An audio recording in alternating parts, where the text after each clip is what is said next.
Hello बच्चों, आज हम अपनी कक्षा 10वीं की पाठ्य पुस्तक स्पर्श भाग 2 का पाठ पढ़ेंगे। कर चले हम फिदा। ये कविता है और कैफी आज़मी जी द्वारा ये लिखी गई है। तो बच्चों, पहले हम कैफी आज़मी जी का जीवन परिचय पढ़ते हैं, फिर कविता के सार को समझेंगे। उसके बाद में कविता की व्याख्या को आपको समझाऊंगी। कैफी आज़मी का जन्म जो था 19 जनवरी 1919 को हुआ था और इनका जो नाम था वो अख्तर हुसैन रिजवी था। बाद में कैफी आज़मी के नाम से जाने गए। कैफी आज़मी के परिवार में उनकी पत्नी शौकत आज़मी, इनकी दो संतानें शबाना आज़मी जो फिल्म जगत की मशहूर अभिनेत्री हैं और बाबा आज़मी हैं। कैफी की कविताओं में एक और सामाजिक और राजनीतिक जागरूकता का समावेश है तो दूसरी और हृदय की कोमलता भी है। अपनी युवावस्था में वाहवाही पाने वाले कैफी आज़मी ने फिल्मों के लिए सैकड़ों बेहतरीन गीत भी लिखे हैं। 10 मई 2002 को इस दुनिया से वे रुखसत हो गए। तो बच्चों, कविता के सार को समझते हैं। जिंदगी सभी प्राणियों के लिए प्रिय होती है, इसे कोई ऐसे ही बेमतलब गंवाना नहीं चाहेगा। लेकिन सैनिक का जीवन बिल्कुल इसके विपरीत होता है, क्योंकि सैनिक उस समय सीना तान कर खड़ा हो जाता है जब उसके जीवन पर नहीं बल्कि दूसरों के जीवन और आज़ादी पर संकट आता है। जबकि ऐसी स्थिति में उसे पता होता है कि दूसरों की आज़ादी और जिंदगी भले ही बची रह सकती है, परंतु उसकी जान जाने की संभावना सबसे अधिक होती है। प्रस्तुत पाठ जो युद्ध की पृष्ठभूमि पर बनी फिल्म हकीकत के लिए लिखा गया था, ऐसे ही सैनिकों के दिल की बात बयान करती ये कविता है कि उन्हें जो उन्होंने किया उस पर नाज है, जिनसे उन्हें आशाएं हैं, वे देशवासी हम और आप हैं। तो इसलिए इस पाठ के जरिए हम जानेंगे कि हम किस हद तक अपनी आशाओं पर खरे उतरे हैं। यानी बच्चों, वो इस पाठ के माध्यम से, इस कविता के माध्यम से हमें ये बताना चाह रहे थे कि वो अपनी जिंदगी देश के लिए कुर्बान कर गए हैं। अब हमारी बारी है इस वतन की हिफाजत हमें करना है। अच्छा, इसका एक गाना भी है, आप चाहें तो ये गाने के उसमें भी सुन सकते हैं, लेकिन मैं आपको कविता के माध्यम से इसे समझाऊंगी। कर चले हम फिदा जानो तन साथियों, अब तुम्हारे हवाले वतन साथियों। सांस थमती गई, नब्ज जमती गई, फिर भी बढ़ते कदम को ना रुकने दिया। कट गए सर हमारे तो कुछ गम नहीं, सर हिमालय का हमने ना झुकने दिया। मरते मरते रहा बागपन साथियों, अब तुम्हारे हवाले वतन साथियों। बच्चों, पहले इसका संदर्भ लिखेंगे। प्रस्तुत पंक्ति हमारी पाठ्य पुस्तक स्पर्श भाग 2 के काव्य खंड की कविता कर चले हम फिदा से ली गई है। इसके कवि कैफी आज़मी हैं।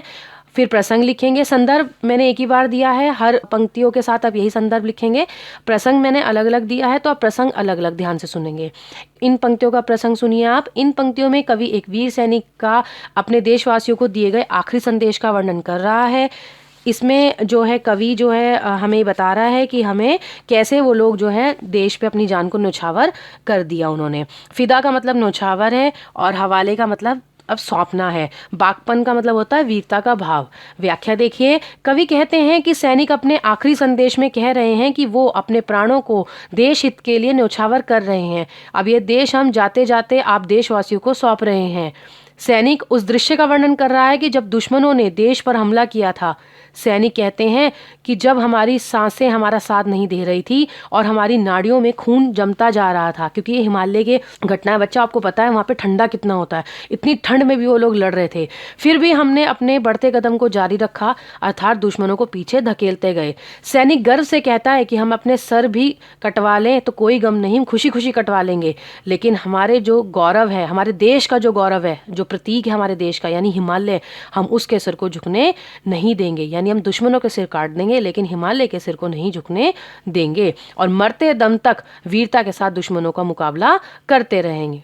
अब इस देश की रक्षा का भार आप देशवासियों को हम सौंप रहे हैं। दूसरा देखिए, जिंदा रहने के मौसम बहुत है मगर जान देने की रुत रोज आती नहीं।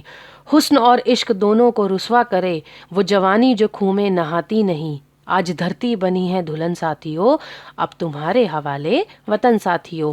संदर्भ तो पहले ही बता दिया था मैंने। इन पंक्तियों का प्रसंग देखिए कि कवि सैनिक के बलिदान का भावात्मक रूप से वर्णन कर रहा है।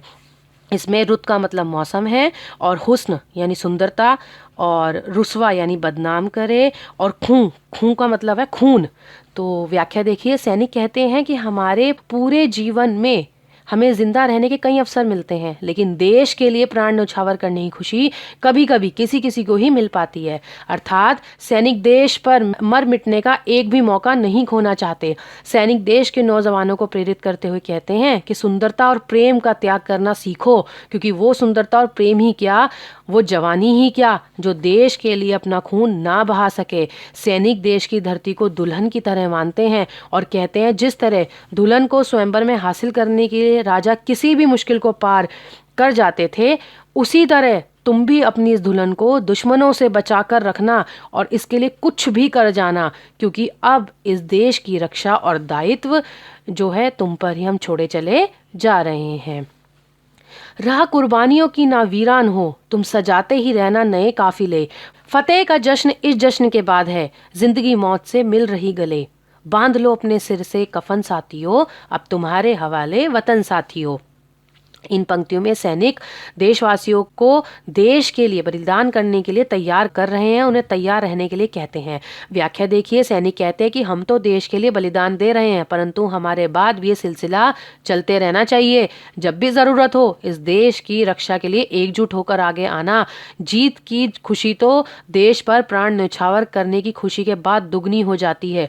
उस स्थिति में ऐसा लगता है मानो जिंदगी मौत से गले मिल रही हो। अब ये देश आप देशवासियों को सौंप रहे हैं, अब आप अपने सर पर मौत की चुनरी बांध लो, अर्थात अब आप देश की रक्षा के लिए तैयार हो जाओ। खींच दो अपने खूंसे जमी पर लकीर, इस तरफ आने ना पाए रावण कोई। तोड़ दो हाथ अगर हाथ उठने लगे, छू ना पाए सीता का दामन कोई।